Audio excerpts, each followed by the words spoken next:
Hello, everybody. I'm Will. And I'm Kristen. And so I'm watching the show, your new favorite pop culture YouTube channel where we talk about movies, TV, music, and more.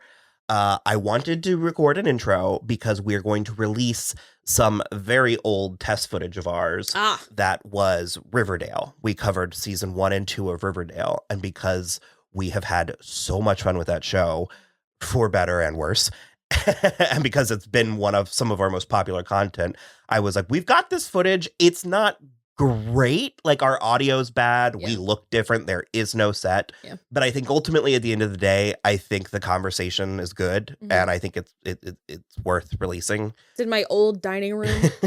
So yeah, we're definitely going to release season 1, probably season 2. And that's what this is. This is just a little intro for our Riverdale season 1 and 2 content. So you got to have options. I see.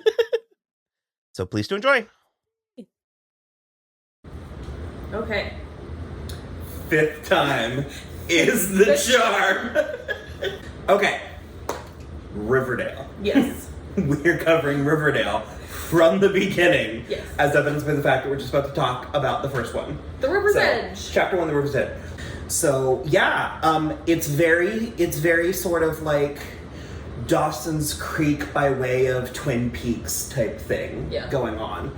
And so this is a very good, very effective pilot. It's a very busy pilot. There's a lot.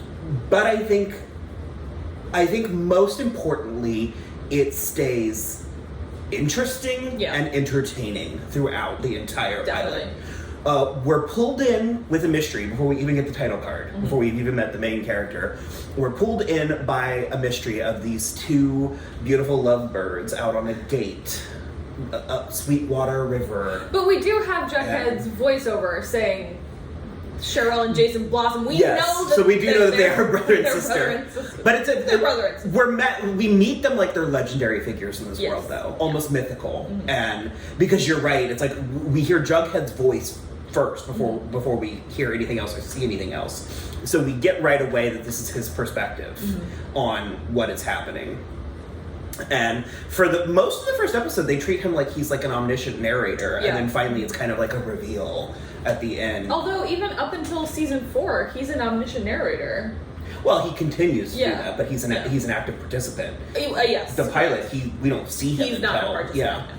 So we have this mystery of what happened to Jason on Sweetwater River. Why is it named that, I wonder? Is the water sweet? Is it? We'll find out. I think it comes up. Is it polluted with maple syrup? Perhaps. Polluted? Don't use.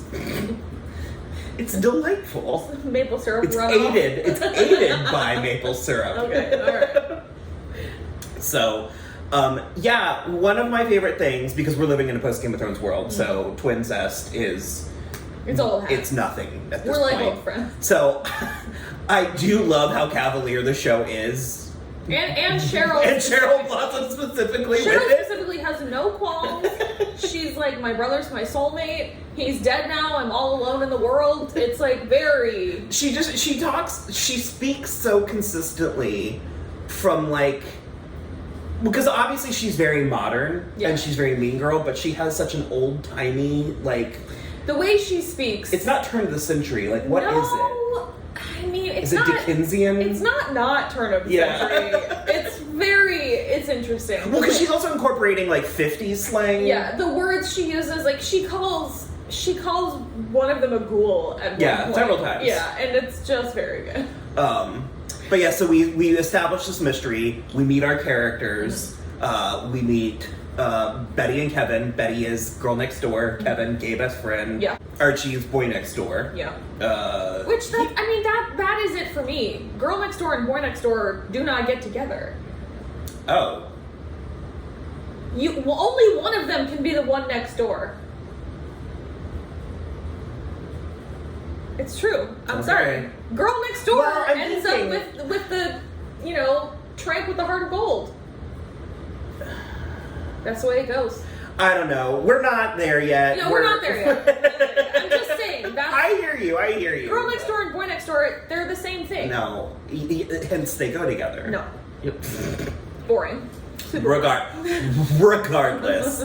So, so we have the mystery. We have Archie. In this first episode, man, and I think the first season, I'm excited to rewatch some of this stuff. Yeah, me too. But they really try to make the show about him. In the beginning, like they try to act like he's an active character in the story. Things happen to Archie. He does. Well, they also furthermore happen around him. Yeah. Like things happen to and around Archie. He does not cause plot to move forward. No, except for this pilot, he has as we've mentioned several times before, and you are unaware, he has too many plots in this episode. Yeah.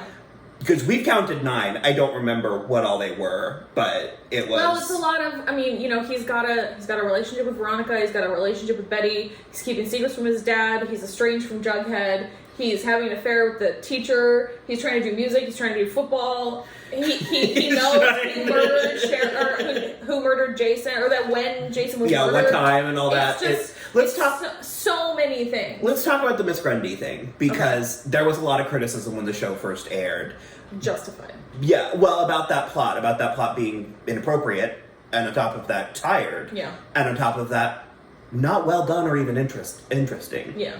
Agreed across just across the board. Just fair. I didn't like it because, as we've discussed, Dawson's Creek did it better. Mm-hmm. Like 25 years ago, Dawson's Creek did it better. Pretty Little Liars did it better. Pretty Little Liars did it better, and they were endgame too, in a way that that's a take. It just is like so many things have done this plot better. So many things have used this plot to do something legitimate with like a from a story perspective or from like a current events perspective or anything like that. I think it just doesn't do any of that. I think we're gonna try our best to not get too into the minutia. But also the future, because obviously we are up to date on the show, so we know it's coming. But I think if it aids the talking point, that it's fair to peek into the future. But the Miss Grundy plot does not last long. It doesn't. And I think that is sort of like it's a small mercy in the sense that I sort of think Riverdale very much it's like I said, it's one part homage, one part subversion. Mm-hmm. And so I think there's a handful of the really tired cliche tropes that Riverdale's like, we need to get these out of the way now so we can move on and break new ground. But Affair with a Teacher, I think, is not a well-trodden enough plot to warrant to warrant not being subverted. You know what I mean? Like, sure. Well, I think they should. I absolutely do think they should. As opposed to they just treat it like it's standard. Like they're in love with each other, and it's like you have to do something. But I think it's low hanging fruit. I think it's tawdry low hanging fruit designed to bring people in the beginning. Okay. Not unlike the Betty Veronica kiss. It's like there's no reason why. That's not shocking anymore. It's called out rightfully so in the show. Sure. And so I think that there's a handful of things that the show comes to the gate with being like, we're going to do this, this, and this in order to prove to you that we're not going to do it. Do you know what I mean? It's the exception that proves the rule. Yeah. Mm-hmm. So I think that it's getting a lot of it. The first pancake's always the worst. It's getting that out of the way while allowing us to know these characters. So when interesting stakes come, we're already endeared to them. Okay. Yeah. Because I like blowing, a bad plot, like just to get your foot in the door. Yeah. So, we did, like I said, we met Josie and the Pussycats. Mm-hmm. We have a lot of opinions on that. I think we'll get more into them later. I like Josie. I actually think I like the Pussycats even more than I like Josie. I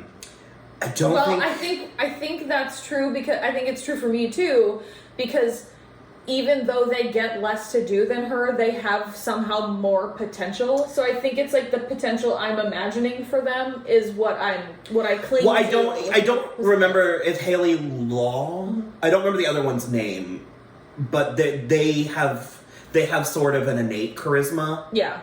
That just is sort of there. They fill the room, basically. So Asha Bromfield. Okay, so I don't. Is Haley Law the other one? Mm-hmm. Okay. So I don't. Well, like I said, we'll get to that, but I don't necessarily think that we were introduced to them exactly right way. Not exactly right. No, yeah.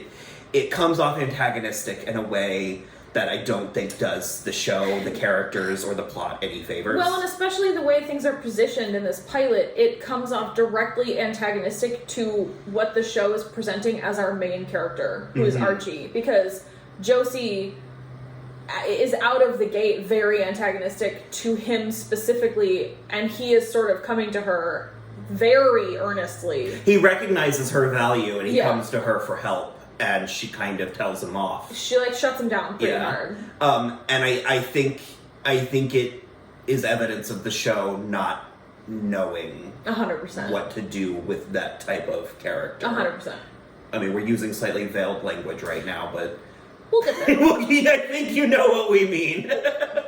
So we'll get there.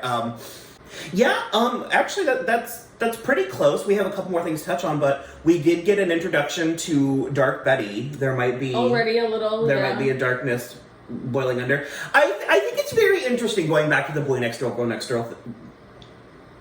Boy next door, girl next door thing. There you go. I accept that. I'm fine with that because we start not only mid-plot with that, but at the end. I mean, it's at the end of the first episode when Betty professes her, love to Archie, and Archie's like, I don't feel that way about you. Yeah. And so it's like... And not only do I not feel that way, but he tells Veronica, I've never felt what I'm supposed to feel for Betty. Mm-hmm. And that's like... Mm-hmm. I just think it's too much of the same. If you have a boy next door and a girl next door. Boy next girl. That's a hard thing to say. It's a new trope, boy next girl. I think it's too much to have them both being the same personality type. So we had that, and then we had, we have a little, it's not a love triangle, it is a love triangle. The show doesn't treat it as such. Sort of it's like a friendship triangle. Step, to be honest. But we have Veronica, Archie, and Betty, and they do end this episode at odds because Veronica, okay. So Veronica shows up in this episode. And she's waltzing into town in her cape and pearls. She really does. I was about to be like, I like Veronica, but having said that, I don't think I like Veronica.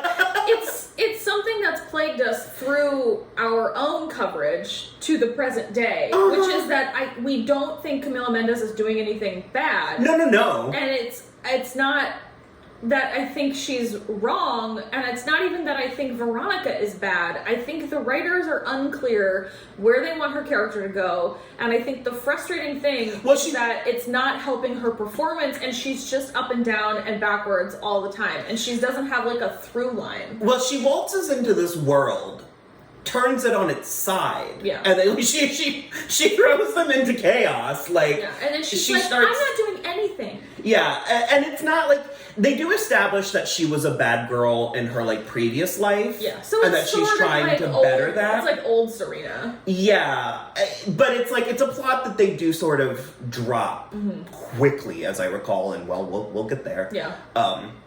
But so there is a little bit of turmoil at the moment, but we'll see how that goes. Kevin has... So do you think this is the first time that Kevin's sleeping with Moose, or do you think... I think it's the first time Kevin's sleeping with Moose.